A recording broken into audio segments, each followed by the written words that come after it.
Hey guys, welcome back to the channel. Welcome to another video. We're talking about the big news today coming out from Arsenal that they are on the verge of signing Oleksandr Zinchenko from Manchester City.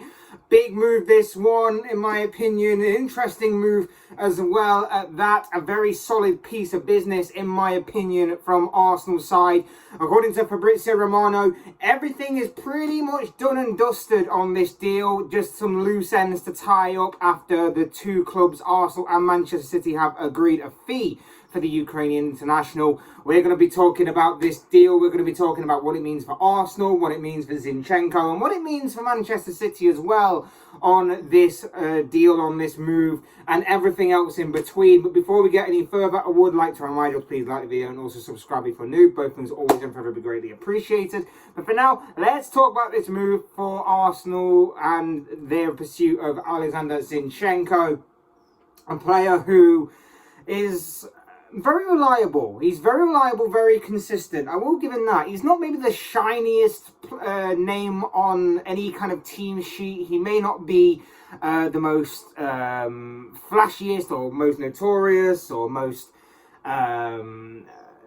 valuable, shall we say, when in comparison to some of the other names that are in Manchester City squad or even Arsenal squad right now.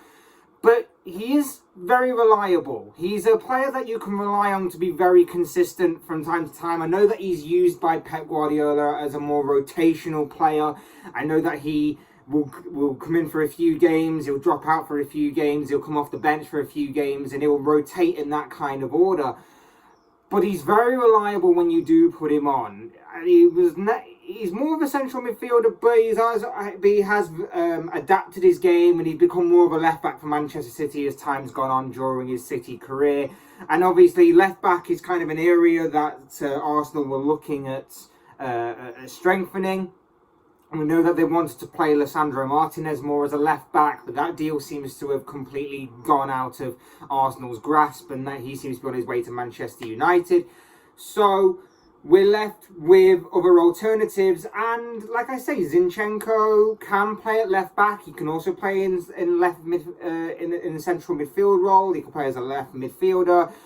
He is quite versatile in that aspect, and I think under Arsenal and Mikel Arteta, that kind of versatility will play to his strength, and is a reason why, along with obviously, like I say, his consistency, a reason why they've decided to pursue this deal. I think he's very good. I think technically on the ball, he's very good. Like I say, he is very reliable. May not be the paciest, but I think his knowledge of the game is getting better and better, having played under such a great manager of Pep Guardiola, having played alongside better players at Manchester City and everything. I honestly do think that this is a very good deal for Arsenal. 30 million might seem a bit much, but I think this is a very good deal in terms of his consistency, in terms of his knowledge, his experience, the winning mentality, everything else that he's going to bring to the table for this team.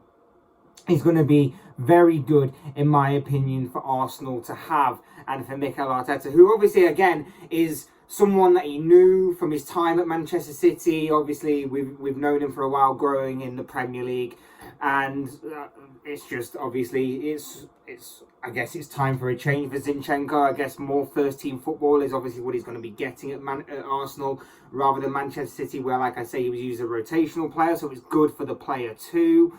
And just a change of scenery, a different challenge, and everything in between. We know that Manchester City are looking to refreshen the squad a little bit. We know that they're looking to get rid of a few players. Obviously, Gabriel Jesus has followed suit by going to Arsenal earlier in this transfer window. Raheem Sterling has gone to Chelsea, obviously. And there are a couple of other names that are looking to possibly be at the door at the Etihad this summer. So for Zinchenko to follow on from that and follow that kind of list, I guess it's good for all parties involved. It's not like he doesn't want to go. It's not like he's being forced out the door or anything. It's just he wants to go. Everybody's on board. And obviously, as Fabrizio Romano today has said, the two clubs have agreed a fee somewhere in the region of £30 million for the Ukrainian international.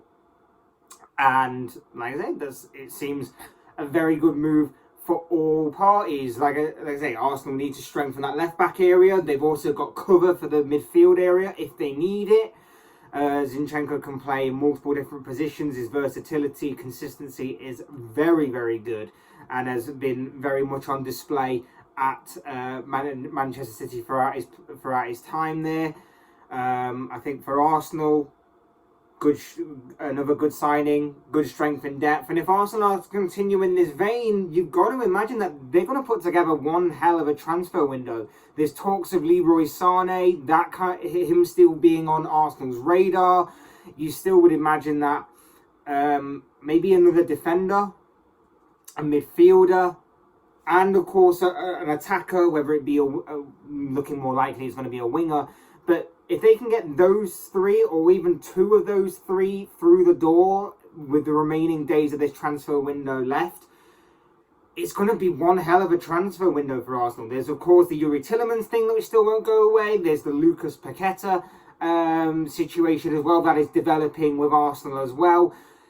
It is interesting and exciting times for Arsenal. This is another example of that in Zinchenko. Very interesting, very exciting, a lot of promise going into this season. It's going to be a massive season for Mikel Arteta and for Arsenal, and whether or not they can deliver Champions League football back to Arsenal yet again. It's going to be a big ask. There are obviously other teams that are strengthening around them. They've still got to overcome some big teams in the likes of their rivals in Chelsea and Tottenham.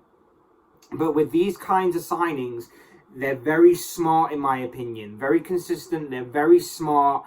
They're not just buying any old random player. They're Premier League proven. They're reliable. They're very, very good footballers and will fit in with Mikel Arteta's style of play at Arsenal, as obviously he's done at Manchester City and he'll do again. He'll fit into Arteta's style. Like I say, he's Premier League proven. I just think overall this is a very, very good move for Arsenal. I think it's a good move for Zinchenko. He'll get more first team football, like we said. And he can obviously be part of a project to help Arsenal grow and to evolve and to get back to a level that they want to be in, which is the Champions League. Now, for Manchester City, it's interesting, this one. It's £30 million on a player that they've sold. And like I say, they've sold Raheem Sterling. They got over 40 million for him. They got over 50 million for Gabriel Jesus as well. There are a couple of players that are leaving City this summer and leaving for big money. And with City already doing some big pieces of business early on in the transfer window, in the form of obviously Erling Haaland coming through and Calvin Phillips arriving at the Etihad as well. I'm just wondering whether City are preparing to make another big wave in this transfer window. They're selling a few players. There are a couple of big players in that are reliable, that are consistent, that are goal scorers in Sterling and Jesus' cases. I'm just wondering whether or not City are preparing something big, something in the works. There's something in the works behind the scenes at Manchester City that maybe, just maybe, they're preparing something big before this transfer window closes. But it'll be very interesting and probably worth keeping your eye on that level. But this obviously is all about Oleksandr Zinchenko. This is about his move to Arsenal. It's not done and dusted yet. Like I say, there are still some loose ends to tie up and this deal to get completely over the line, done and dusted. But it pretty much is on the verge of completion. It seems that Oleksandr Zinchenko will soon be unveiled as a new Arsenal player. Interesting and exciting times for Arsenal going forward. Like I said, there's a lot of rumours swirling around in the transfer in this transfer window. The rumour mill is continuing to escalate for the Gunners. It'll be very interesting. But in my opinion, they have picked up one hell of a reliable and consistent player here in the form of Oleksandr Zinchenko. But of course, as I always say, these are just thoughts, comments, opinions, predictions, whatever you want to call it, of this guy. I want to know what you guys think. What do you make of the news that Oleksandr Zinchenko will soon be unveiled as a new Arsenal player, should all things obviously continue and go through? I'd love to know your guys' thoughts, comments, opinions, predictions, feelings, whatever you want to call it, on this news story down below in the comment section, because I'm sure it'll make for interesting reading. Otherwise, hit that like button on the way up, enjoy the video, subscribe if you're new or want to see more content like this. Both things are always and forever be greatly appreciated. And as always, always, thank you all so much for watching and listening. I've been Fletch. This has been another Fletch Talks video, and I will see you all again soon in another video.